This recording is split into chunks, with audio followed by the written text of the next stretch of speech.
Magandang umaga.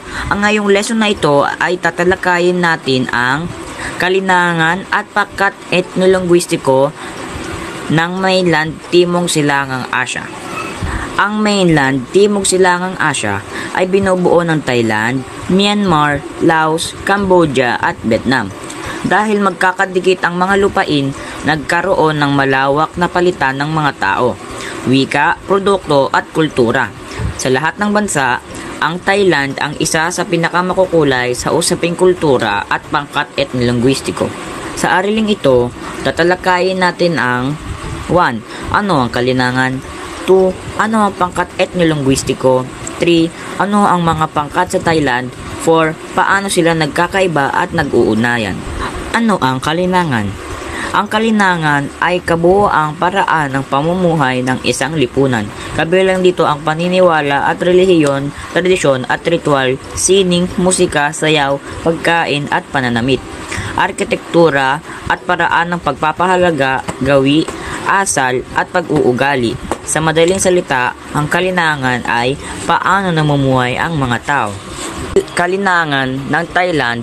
Ang kultura ng Thailand ay kilala sa Theravada, Buddhism, dominanteng relihiyon, Songkran Festival, Loy Krathong, paggalang sa pamamagitan ng pagyuko, mga templong Buddhist, tulad ng Wat Arun at Wat Pao. Ano ang pangkat etnolinguistiko?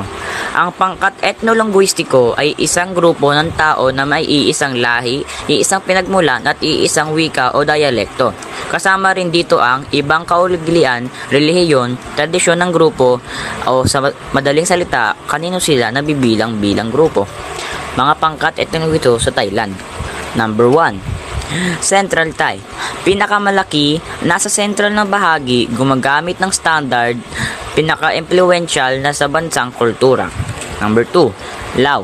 Matatagpuan sa northeastern Thailand, malapit ang kultura at awit sa mga taga-Laos, kultura, sticky rice, morlam music. Number 3. Malay Thai. Nasa timog at malapit sa Malaysia, kadalasang Muslim, may sariling tradisyon, pananamit at pagkain. Number 4. Hill tribes o sa ibang salita ay mountain peoples. Kabilang dito ang Karen, Hmong, Lao, Akha. Silang wika, pananamit na makukulay at tradisyong nakabatay sa kalikasan liso. Pagkakaiba ng kalinangan at pangkat etnolinguistiko. A. Focus. Kalinangan, paraan ng pamumuhay o sa pangkat etnolinguistiko ay pangkat ng tao o sa English ay ethnic group. B. Binibigyang diin. Kalinangan, sining, ritual, pagkain, relihiyon o sa pangkat etnolinguistiko ay wika, pinagmulan ng identidad. C. Paano sila nakikita sa Thailand? Kalinangan sa Thailand, Buddhist festivals, Thai food, Thai architecture o sa pangkat etnolinguistiko sa Thailand, Thai, Lao, Karen, Hmong, Malay. D. Kahalagahan. Kalinangan, nagbibigay ng pagkakaisa o sa pangkat etnolinguistiko ay nagbibigay ng pagkakaiba. Ayan ang kalinangan at pangkat etnolinguistiko sa Thailand. Bagamat magkaiba ang kahulugan nila, malapit sila sa isa't isa. Una, wika ang nagdidikta ng kultura. Halimbawa, ang isan ay nagtataglay ng kulturang Lao dahil Lao ang kanilang wika. May sariling silang awit, sayaw, at pagkain. Pangalawa, paniniwala ang bumubuo ng tradisyon. Ang Thai majority ay Buddhist, kaya popular ang festivals tulad ng Songkran.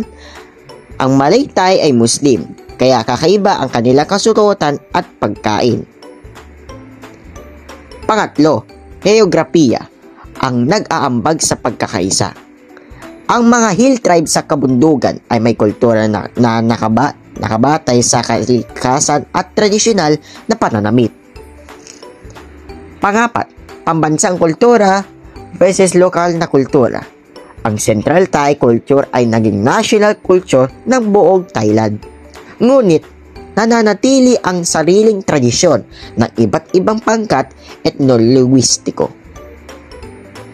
Bakit mahalaga ang pag-aaral nito?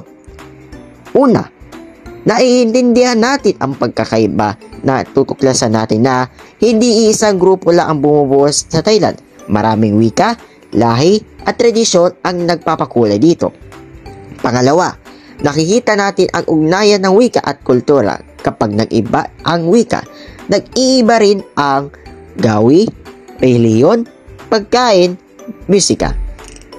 Pangatlo, nauunawaan natin ang national identity ng Thailand, ang kalinangan at ay nagbibigay ng pagkakaisa, pero ang pangkat etnolowistiko ay nagbibigay ng pagkakakilanlan sa bawat reliyon.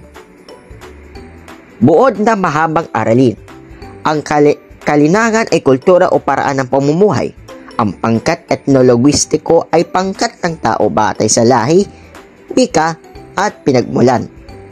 Sa Thailand, maraming pangkat etnolowistiko tulad ng Thai, Lao, Isan, Malay, Karen, Hmong at iba pa.